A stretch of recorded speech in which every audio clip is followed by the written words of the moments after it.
हमने आपसे डिस्कशन किया था प्लेट विवर्तन की सिद्धांत के संदर्भ में कि अपसारी किनारे क्या होते हैं या निर्माणकारी किनारे क्या होते हैं, जिसमें हमने देखा था कि जब दो ऊर्ध्वगामी प्लेट करंट चाहती है तो प्लेटों को दूर ले जाती है, तो प्लेटों के दूर होने की वजह से मध्य महासागरीय कटकों का निर्माण होता है,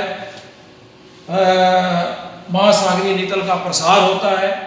उसके साथ साथ कम गहराई के हल्के भूकंप आते हैं और वॉल्केनिक इरप्शंस भी होता है। साथ ही हमने एक चीज़ देखी थी, ये रिफ्ट वैली यानी दरार घाटियों का भी निर्माण होता है।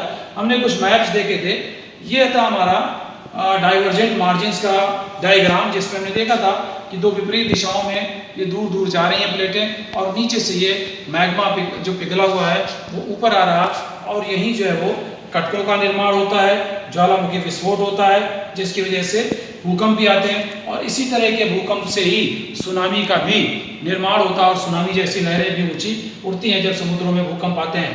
यहाँ हमने देखा था, उसका एक छोटा सा डायग्राम था कि कैसे ये जो है वो मटेरियल ऊपर निकलता है और ये धीरे धीरे यहाँ जमा होता चला जाता है। इसको हम अलग से भी डिटेल में देखेंगे। एक चीज़ हमने देखी थी कि जो मध्य महासागरीय कटक है, आप देखें जैसे हमने प्लेटों का मानचित्र देखा था कि जहाँ जहाँ बड़ी बड़ी प्लेटें जिनकी मार्जिन से, उन्हीं मार्जिन पे ये कटकों का निर्माण, जैसा आप देख रहे हैं कि ये है मिड अटलांटिक रिज, मध्य अंत महासागरीय कटक, फिर यहाँ है south West Indian ridge, central Indian ridge, south east Indian ridge, ये है ईस्ट पैसिफिक रिज। तो जहाँ जहाँ प्लेटों के ज्वाइंट्स हैं, जहाँ जहाँ उनके किनारे हैं, उन्हीं किनारों पर ये तमाम सारी कटकों का निर्माण होता है। यहाँ प्लेटें दूर जा रही हैं और दूर जाने की वजह से ही इन प्लेटों पे यहाँ बीच में मटेरियल जमा हो रहा है जो नीचे से निकलता है, और इस तरह से अंडर सी माउंटेन जिसे हम कहते हैं, यानी महासागरों के अंदर पर्वतों का निर्माण होता है। इसी क्रम में हमने देखा था एक ये मैप ब्रंश घाटी वाला, जो अफ्रीका की ईस्टर्न रिफ्ट वैली है, दरार घाटी पूरी एक लंबी, यहाँ इथोपिया से लेकर और मोजाम्बिक तक इस तरह से घाटी का निर्माण हुआ था। इतनी सारी चीज़ें हमने देखी थी। ताज़ा उदाहरण हमने ये भी देखा था कि अभी हरियाणा में राजस्थान पत्रिका जो अभी परसों की 12 जुलाई की, उसमें एक खबर छपी थी कि ये दरार पड़ गई पूरे ज़मीन में, 3 किलोमीटर लंबी दरार पड़ी है हरियाणा में एक गाँव में। जो भी एक छोटा सा उदाहरण है कि ज़मीन के नीचे ऐसी हलचल होती है जिसकी वजह से उसका प्रभाव हमें धरातल पर दिखता है, और वो प्रभाव एक छोटे से रूप में देख रहे हैं। ये गैप पूरी दरार पड़ गई है, ये भी हम छोटे रूप में देखें तो ऐसा लगता है कि कोई माइक्रो प्लेट है जो दूर विपरीत दिशा में गई है, जिसका डाइवर्जन हुआ है और इस तरह से ये दरार पड़ी है। अब आगे हम देखेंगे एक नई चीज जो आज हम आपसे डिस्कस करना चाह रहे हैं कि हमने बात की थी शुरू में कि 3 तरह की बाउंड्रीज होती हैं। तो हमने कन्वर्जेंट की बात की, डाइवर्जेंट की बात की। आज हम तीसरी जो मार्जिन हमारी है, जिसको हम कंजर्वेटिव मार्जिन कहते हैं हिंदी में, जिसे हम संरक्षित किनारा कहते हैं, आज हम उस किनारे की बात करेंगे। इसमें क्या होता है कि आमतौर पे ट्रांसफॉर्म फॉल्ट होता है, भ्रंश होता है, उसके सहारे plate slides past each other in opposite direction और in the same direction but at different speeds.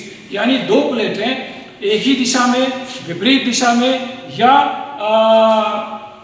Opposite direction में होंगी, पर क्या होगा, अलग अलग स्पीड में होती है। ठीक है, एक दिशा में होंगी, दोस्तों एक ही साथ विपरीत दिशा में होंगी, लेकिन उनकी स्पीड अलग अलग होती है।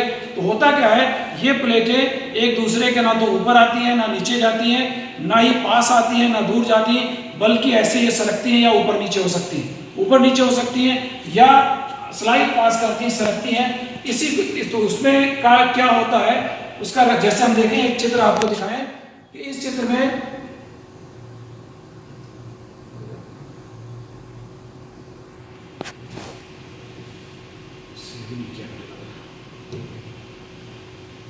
वो हम देखेंगे ये कि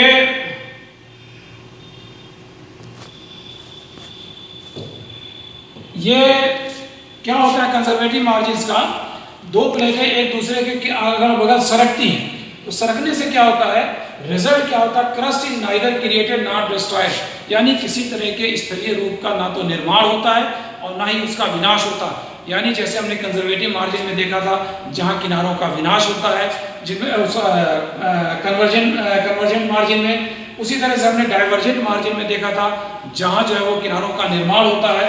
ये जो कंजर्वेटिव यानी संरक्षित किनारा है, यहाँ किसी तरह का कोई विनाश नहीं होता है, कोई निर्माण नहीं होता है, क्योंकि प्लेटें एक दूसरे के सहारे सरकती हैं ऊपर नीचे या अगल बगल, जिसकी वजह से साथ ही साथ क्या होता है, the shock waves created produce an earthquake. ऐसे जगहों पे जब प्लेटें एक दूसरे के बगल में स्लाइड पास करती हैं, तब वहां जो है वो शॉक वेव्स, ऐसी जो है वो तरंगें उत्पन्न होती हैं, जिसकी वजह से अर्थक्वेक। तो दुनिया में जो बड़े बड़े अर्थक्वेक आते हैं, आमतौर पे इन्हीं फॉल्ट लाइन के सहारे ही आते हैं, इन्हीं भ्रंश दरारों के सहारे ही आते हैं, जहां आमतौर पे प्लेटें एक दूसरे के किनारे सरकती हैं, स्लाइड पास करती हैं, जिसको हम संरक्षित किनारा कहते हैं।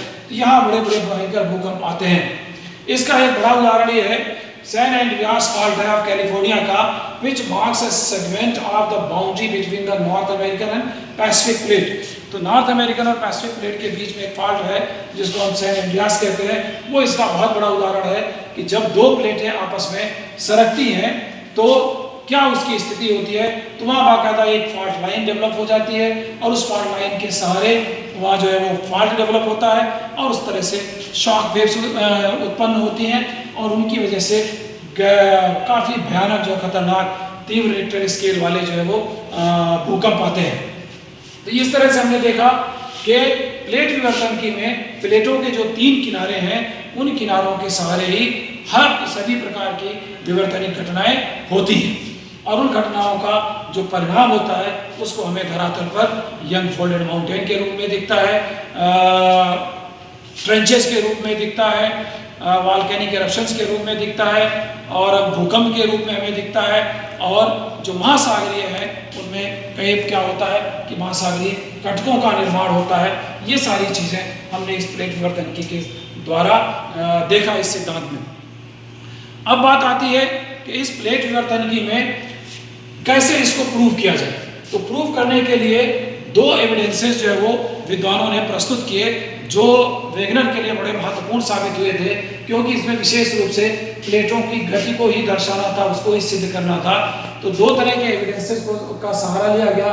पहला एविडेंस हमारा सी फ्लोर स्प्रेडिंग का है, यानी महासागरीय नितल का विस्तार जिसे हम कहते हैं। वो हैरी हेस नाम के विद्वान थे जिन्होंने 1960 में इस एविडेंस का, इस सबूत को जो है वो प्रस्तुत किया दुनिया के सामने।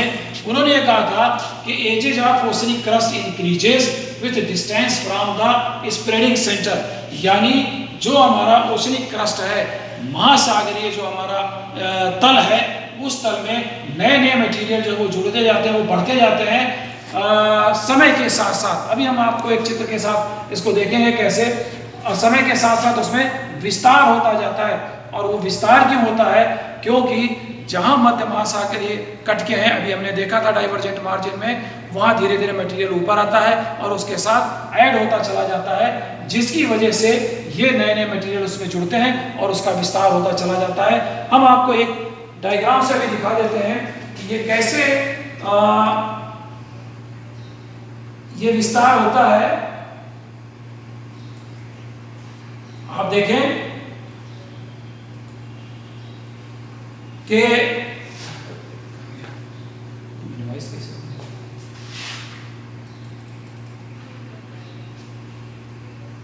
विस्तार के लिए हमने ये जो चित्र आपको देखा था उसमें यहां देखें, जैसे जैसे ये मटेरियल इसमें आता जाता है और अपने आप ये चीजें यहाँ देखें, ये पहाड़ियाँ कटके बन गई और धीरे धीरे इनका विस्तार होता जाता है। और इसका एक हम लाइव भी इसमें देख सकते हैं कि ये कैसे ये पूरा काम करता है सिस्टम।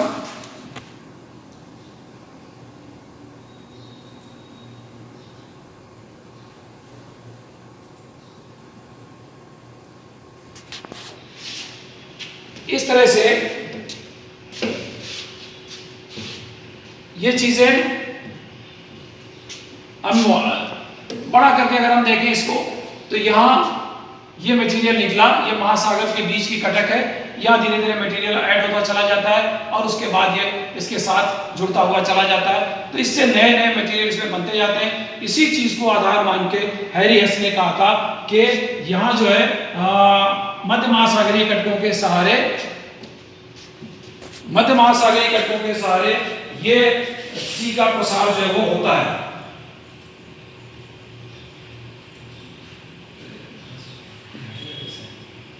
उसके बाद